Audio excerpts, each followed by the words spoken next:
especially our emergency shorts. Emergency. I know it is after 3 in Vegas. I could be drinking. Welcome to Fade or Fly with Mike and the Feather, your weekly football podcast recorded right here in the heart of Sin City. Join Mike and the Feather as they dive into the world of sports bet predictions, game analysis, and serve up a healthy dose of Vegas-style humor. Whether you're looking to ride the winning streak or soar to new heights in your football knowledge, this is the podcast for you. Let's embark on this gridiron adventure together from the entertainment capital of the world.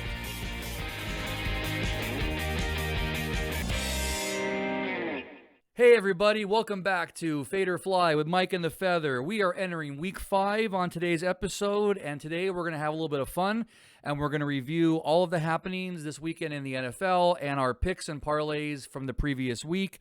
Jason, how you doing? Doing good. How about you? I'm hanging in there. Last night was a little bit rough with that Giants-Seahawks game. But before we get into that, I have a package I got yesterday from Amazon that I wanted to see if you could guess what's going to be inside. What's in the box? This is related to the NFL in a very specific way. So we can see the size of the box. Kind of light. You can hear something moving around, right? Let's go ahead and open this guy up here.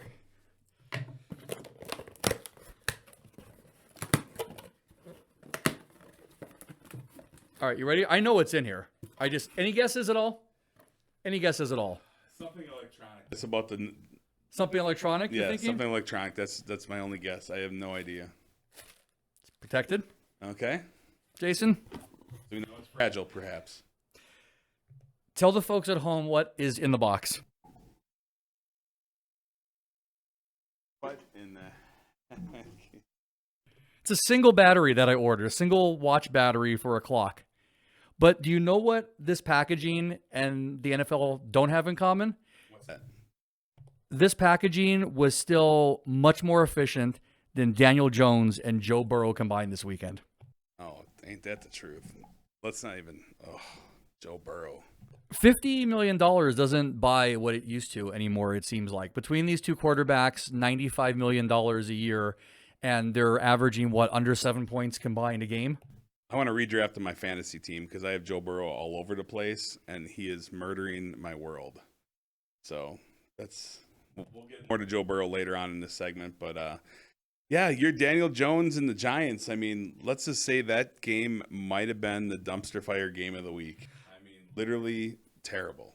It's safe to say the Giants have to be the worst team in the NFL this season, like beyond any shadow of a doubt. They're top 3 for sure. I mean, it's just... They find new ways to suck. Like they just invent, they start out decent. They fail on 4th down. And the worst part is Seattle wasn't that great themselves. Like Seattle literally should have pounded them by so much more, but they were kind of not exactly top notch. It was a game of just it was terrible. Painful to watch. Literally, I'd rather go and watch paint dry on a wall for 3 hours and watch that football game again if given the choice. Yeah, that was definitely rough. I mean, that's going to be a disappointing season. I actually bet the Seahawks, so I'm the worst fan ever. But the question is, Daniel Jones, do you think he's going to be there next year? They have no choice, right? Because of the money they gave him. I mean, they just got to live with him, kind of like Kyler Murray and some of the other quarterbacks. They just got to accept it. Is there some world, honestly, where with the cost of rookie quarterback salaries, just rookie contracts in general, they could just say, look, we can eat this cost and we can get into the quarterback sweepstakes for next draft?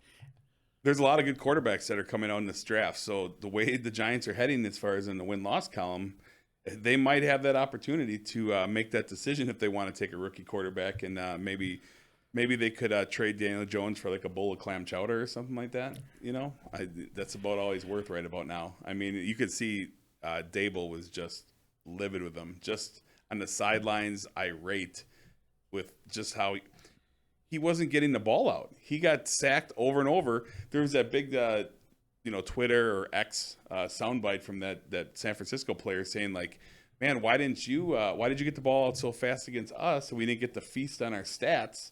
Whereas in this game, you didn't get the ball at all, and they just like hammered him all game long. It was terrible.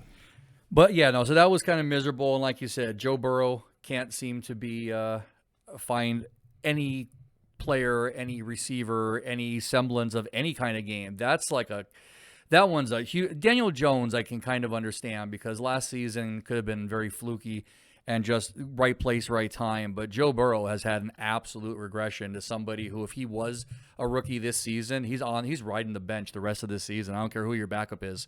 I want to give Joe Burrow a little bit more leniency because of the fact that he does have an injury, and that calf injury is legit. And you can make the argument that, like Jamar Chase said, like from the jump, he wanted Joe Burrow to sit out the first 4 weeks of the season, and he didn't do so. And so now you got to wonder, do they shut him down? Like, should they just shut him down the next couple of weeks? Can they afford to shut him down? Because if at this point they shut him down, they can't take too many more losses, right? They're 1-3.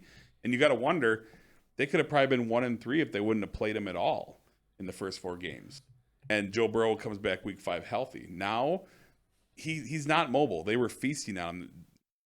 That last game, Tennessee was apprehensive to go after him early on because they're like, okay, Joe Burrow, he's going to scorch us with Jamar Chase, right?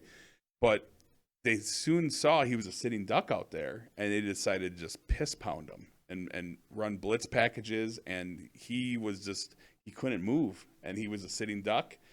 And now you got a little bit of a problem where Jamar Chase, the guy's everywhere he goes since high school on, he's won, and he's dominating. He's the best guy in the field. And he's frustrated, as he said in that press conference afterwards in the locker room where he's like, man, I'm open. Like I'm always open, he says. And I think that he's irritated, and I think he needs to probably try to kind of focus that frustration and realize that, hey, his quarterback's going through some rough times injury-wise. I think Joe Burrow, I'm not ready to have him be dead yet to me, as much as I want him to be dead to me because he's killed us for our picks all year long. And now all of a sudden they're playing Arizona this week. And Arizona, they're 3-point favorites against Arizona. Did you ever think there'd be a day that Cincinnati would be only 3-point favorites to Arizona Cardinals? And 58% of the tickets and money are already on Arizona. Yeah, not like this early in the season or at all would I have expected Arizona to be a favorite against that. If you told me at the beginning of the season, I'd have to imagine like Joe Burrow got like a broken leg and was out for the rest of the season or something to have that kind of line already. They have lines ahead of time for almost all the games, and I'm going to guess that line to open the season was probably like closer to 6 or so. So at least. And yeah, so that we'll see. But a lot of bad stuff going on. I mean, the other Jones that really stunk it up was Mr. Mac Jones. Bill Belichick must be just dreaming about Brady in his sleep because ever since Brady left, that team has been just shuttled and ham and egging it up. This is Belichick's worst start to a season in his head coaching career, right? Yeah, I mean, maybe when he started with like the Browns or something like that, maybe it was rough going in his early years. But yeah, in the last 20 plus years, this is by far his worst start. I mean, Mac Jones got benched the second half, and they have a decent defense. I mean, the Patriots have a good defense, but that offense is non-existent. And Mac Jones, who looked decent in a couple games, he was just brutal this game. And don't get me wrong, Dallas is making a lot of teams look like that, except for Arizona. For some reason, Arizona owned this defense, but yet every other Arizona, was able to neutralize the defense and win the game. But otherwise, Dallas is, if you have Dallas on their fantasy football team, you are loving life because they're single-handedly putting up monster points every week. Absolutely. It's insane. Like, I think we were against them the previous week, and I think he had like 39 points, or he had more points than most running backs did just from his defense alone. Yep. Well, speaking of other bad beats in the NFL that wasn't just quarterback related, it's time for our episode 2 of our bad beat of the week.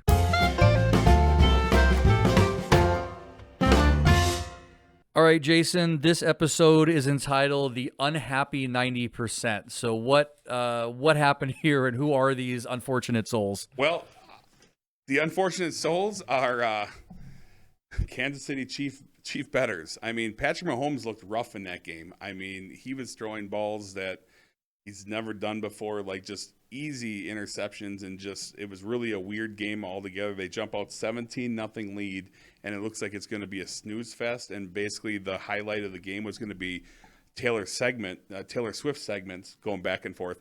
She came up on the TV 17 times in the broadcast. 17. Could you imagine if that game was a blowout? It probably would have been 40 times. So they actually had to go and talk football for a while because the game wasn't a blowout. But as far as the bad beat goes, wow. We'll show the clip up on the screen, but unbelievable. Patrick Mahomes running in could have scored an easy stand-up touchdown. I could have scored that touchdown to go up by 10 points. Now, you say fundamentally what he did was correct, especially after last year when a situation happened where a team went in for a touchdown and the other team somehow magically scored, got it onside, scored, won the game, and it was crazy. But that being said, 90% of bets were on Kansas City to cover the spread for a tune of $80 million. Actually, I think from what I read, it was $80 to $90 million was bet on Kansas City straight up on that game. Yeah, $80-90 million. So if Kansas City won by anywhere from a range of 7.5 to 9.5 points, anywhere 10 or more, all bets won. And he could have went in to go up by 10 points and probably cashed that ticket for Chiefs bettors, but instead he slides like his old baseball days right there on the 2-yard line, takes a knee. And the range of emotions. So if you're Jets bettors, you are loving life and you're pumped. If you're Chiefs bettors, you are beating your head against the wall and in pure misery. You know damn well some doors were broken that night. And there's a TV or two that got busted as well. You know who wasn't unhappy about that happening, though? Las Vegas. Oh, my God. I mean, they seem to be they're on the right end of these lopsided bets almost every time.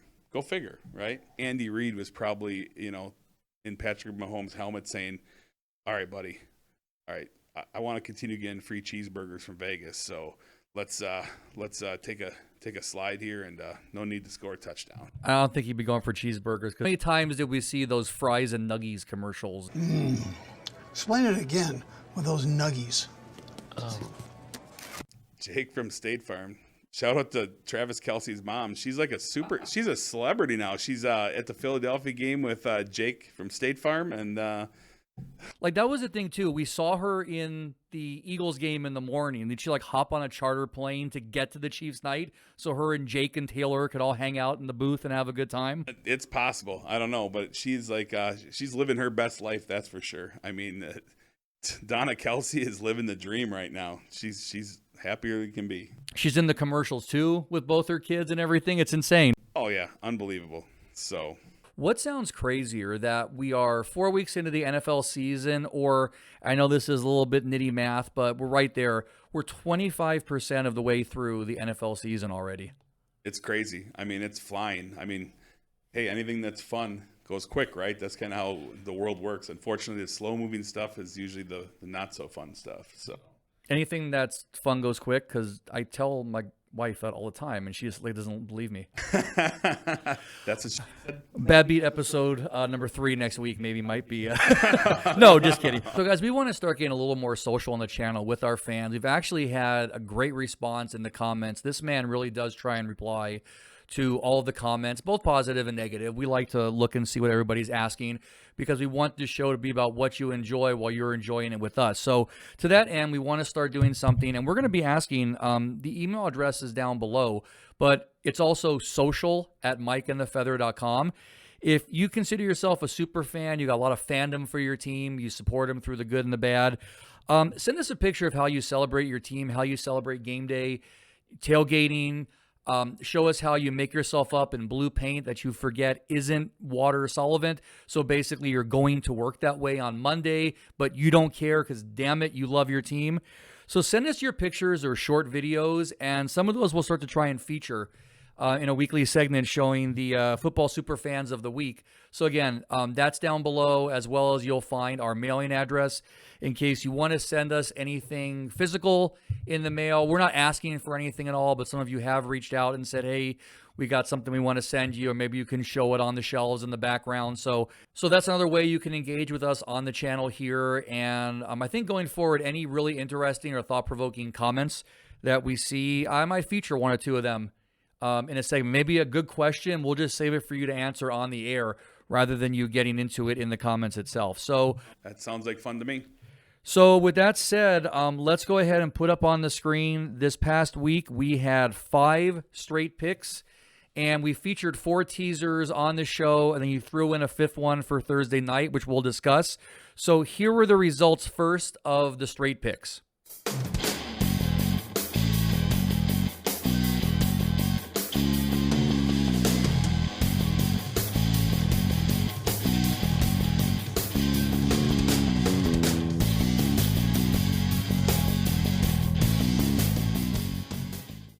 All right, so now that leads us into the main segment, the water cooler recap.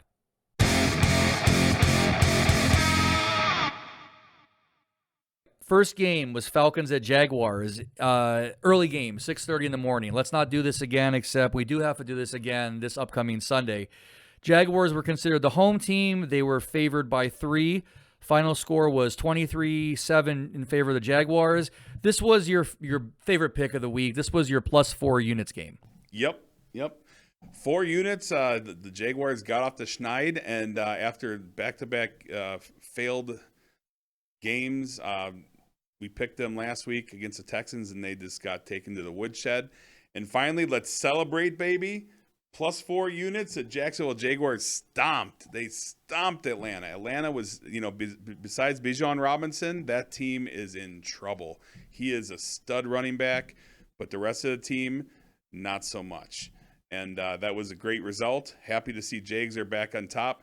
They're actually staying for an extra week. They're not even leaving London. They're going to actually be there because they turn around right away and they play in London again against the Buffalo Bills. Trevor Lawrence versus Josh Allen. Oh, my goodness. I wonder, like, them staying there for this whole week and being there and kind of getting settled in, getting used to the time change and the environment, and now their 11th game in London. Unbelievable, right? So happy birthday, Trevor Lawrence, by the way, too, this week. Trevor Lawrence, happy birthday. So anyway, loved it. Great game. Thank you, Jacksonville. Thank you for getting us those 4 units. Happy to get you guys a big winner. And let's go on to the next one. What do you got? Next one, we had the Miami Dolphins taking on the Buffalo Bills. Speaking of the Bills, Bills were only a 2.5-point favorite, but the final score was 48-20 in favor of the Bills. This was not as close as I thought it might be. It was a little bit scary because towards the end, I was thinking they just need to pull Tua out. God forbid he just gets a bad hit in a game they're not going to win, and then it's concussion city again.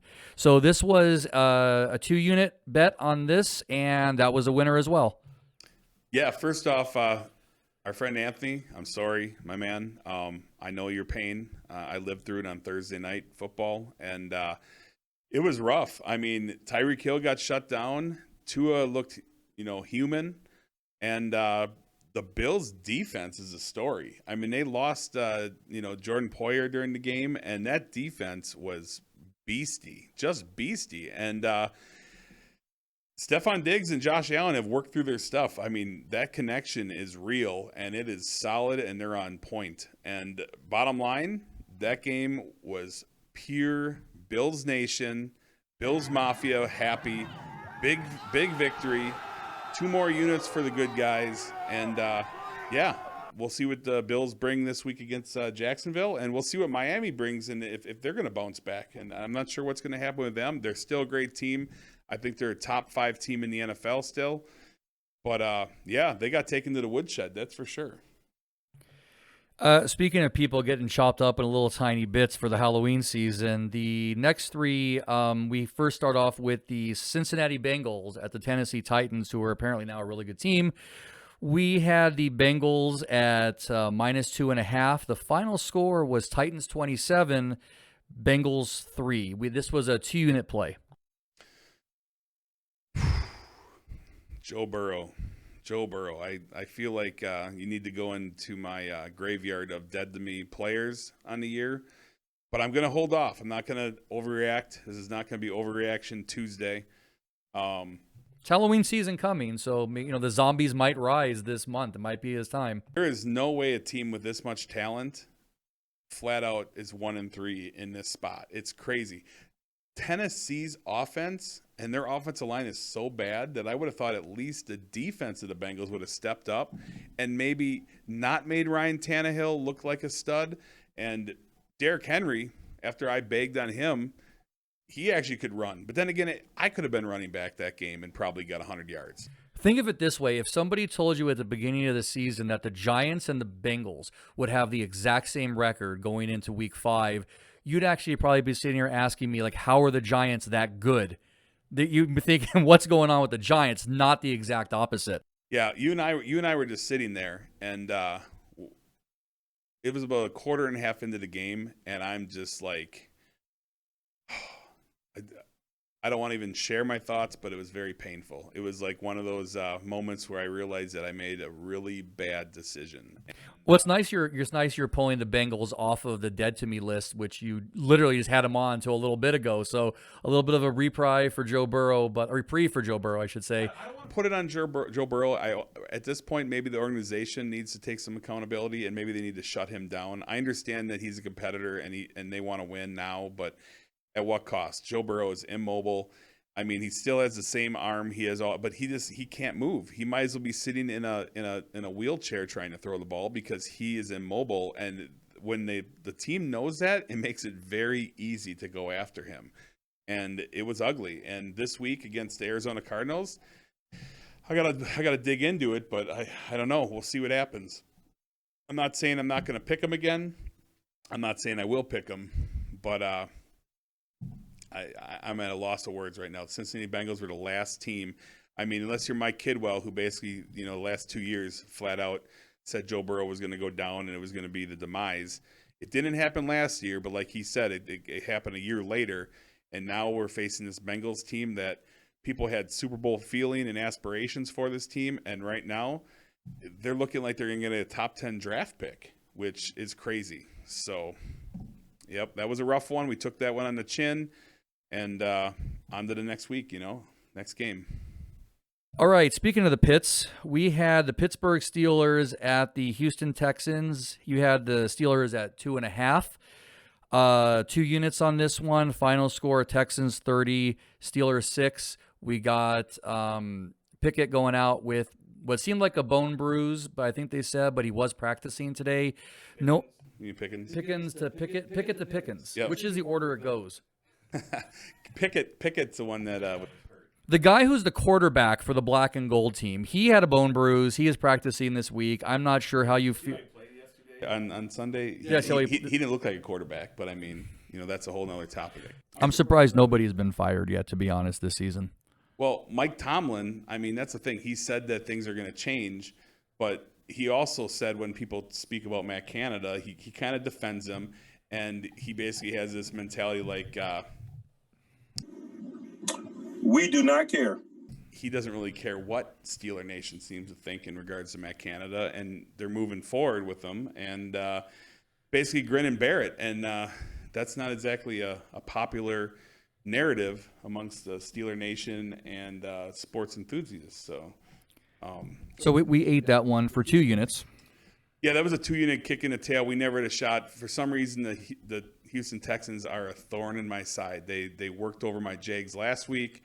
Steeler Nation, I would have thought TJ Watt, that defense, they're going to get after a rookie quarterback. But, man, hats off to C.J. Stroud. This guy is looking good. Unbelievable. He's looking good, and he's doing it with a couple young dynamic receivers. Not a great running game at this point, and not a great defense in particular, but they are just waxing teams. I mean, you're talking about the Jaguars, who's supposed to be a top 5 team, top 10 team for sure in the league, wax them. And then they beat up on the Steelers, which traditionally, they haven't had a under 500 season in Mike Tomlin's entire career.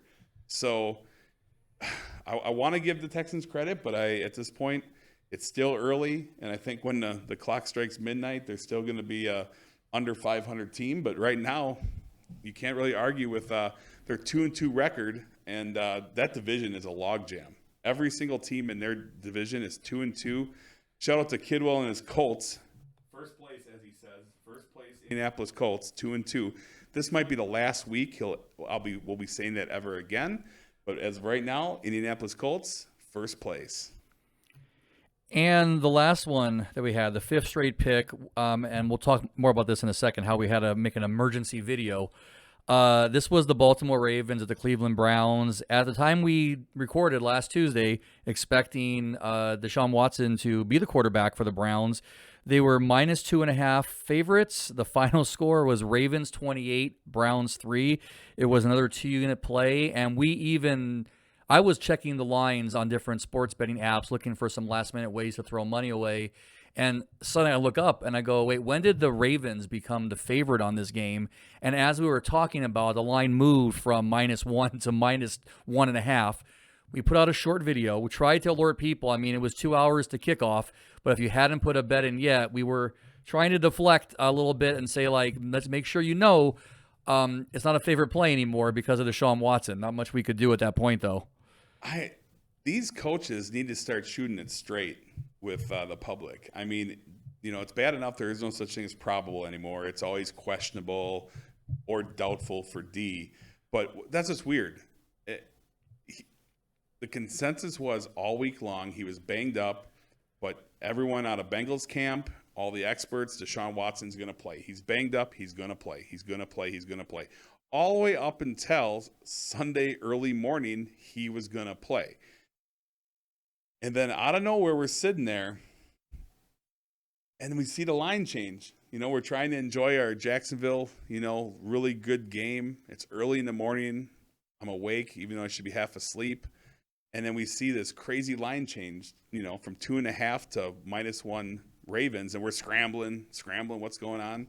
And Mike finds, he's ruled out. So much to our chagrin, we were just like, no, God! No, God, please, no! No!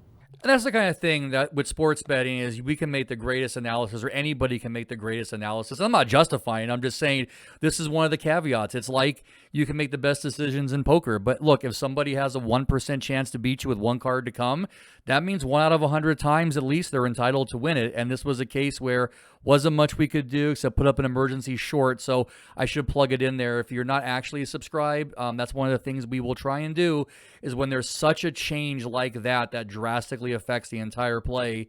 We'll put a short out there as fast as we can, letting you guys know if it affects something we've told you as best as we can. We're only human, but that's the kind of thing being subscribed to the channel can help benefit from. Yeah, absolutely. We're going to try to do that, getting that short out to you guys so that, unfortunately can't do anything about the people that bet the game on Friday or Saturday.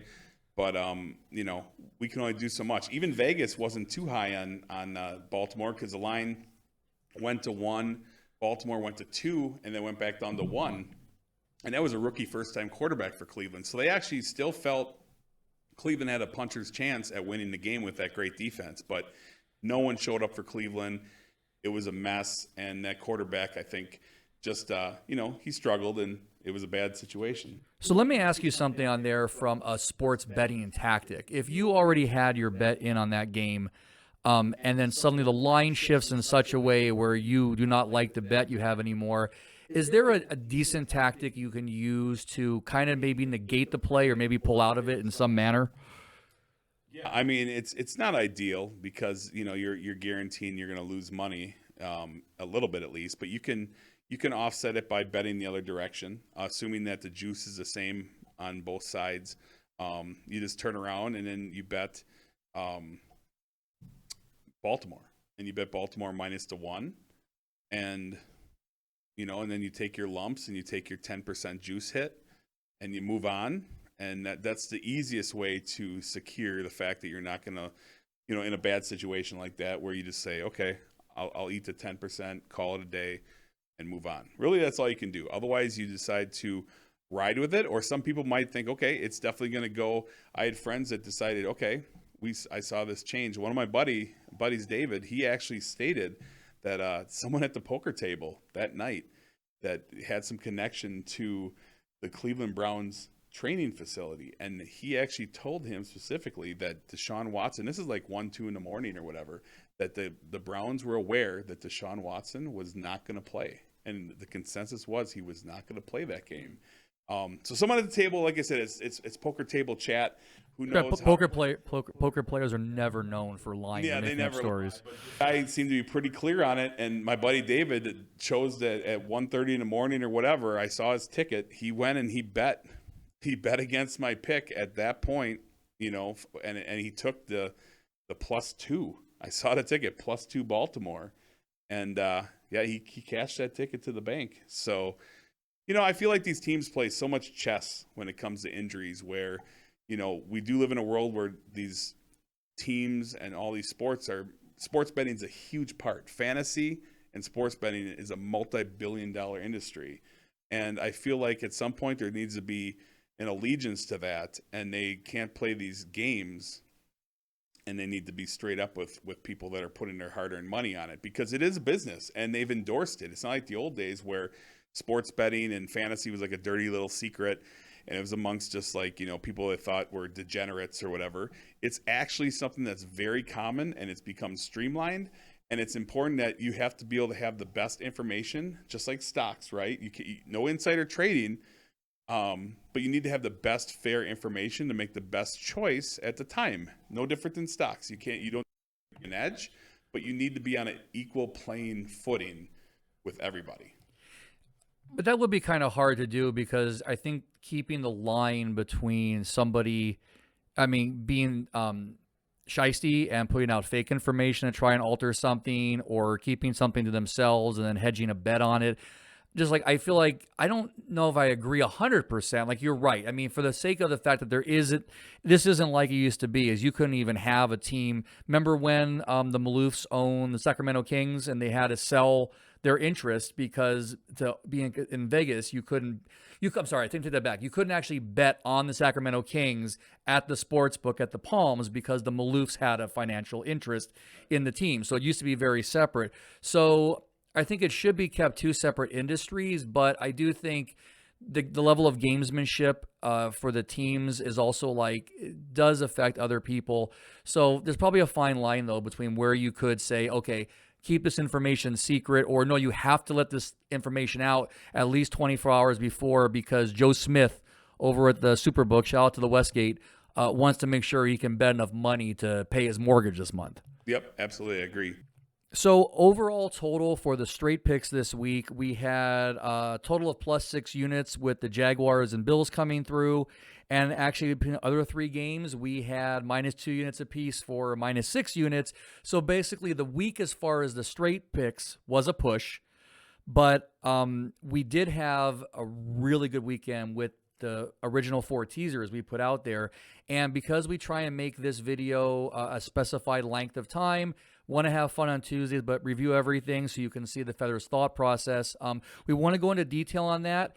And a lot of you have been asking, too, for a summary of how he's doing. We have compiled it for the first 4 weeks of the season. However, all of the teaser results and the summary of where we're at so far are going to be in our next video, coming out a little bit after this one, but that will be all the teasers, all the picks, and the first 4 weeks, the first quarter of the season, the results for the Feather. So anything else you want to throw in about the picks this week or the NFL season? No, it was a great 4 weeks of lots of fun, and I'm excited for the future to come. It was a good week overall. Could have been a little bit better, but you run into some snags, and you make lemonade with lemons, and we did the best we can do in that spot. And it's on to next week. It's like Mr. Bill Belichick says, on to Cincinnati. Battle of the mediocre quarterbacks. That could be an interesting one. Yep. All right, guys, thank you for watching. Make sure if you're not subscribed, you click the subscribe button down below and the bell icon to be notified when new content comes out, especially our emergency shorts. Emergency. I know it is after 3 in Vegas. I could be drinking. So make sure you click the subscribe button down below and the bell icon to be notified when those emergency videos like our Deshaun Watson is in a scratch. Said his shoulder was hurting. Maybe he should have got a massage. Ooh, there was additional 2 teasers. Like, I know you keep saying we should put them in there every time, but we did. I on the fly. Hey, you come to Westgate, you might get that information. You come to Westgate. I put an additional 2 teasers that hit, a 5-team teaser additional and another 2-team teaser. And the people that were there watching the game with me, I gave it to them. They put it in, and they were winners. Winner, chicken dinner. So that's one of the benefits. If you want to come down to the Westgate, watch football with us, you'll get some of those extra bonus bets and picks, and take that money to the bank with us. So, but otherwise, it was a good weekend. I had a lot of fun, and it's on to next week. All right, guys, so stay tuned for the teaser wrap-up video as well as the summary of the Feathers picks for this season so far. And then stay tuned later this week. We will have the Feathers picks and teasers for Week 5 in the NFL. We're only 2 days away from Thursday Night Football and 5 days away from me having to get up at 5 in the morning again and be tired. Yep, lots of coffee. All right, guys, stay tuned. We'll see you soon. Take care. Thanks, guys. Take care. Take it to the bank. Boom.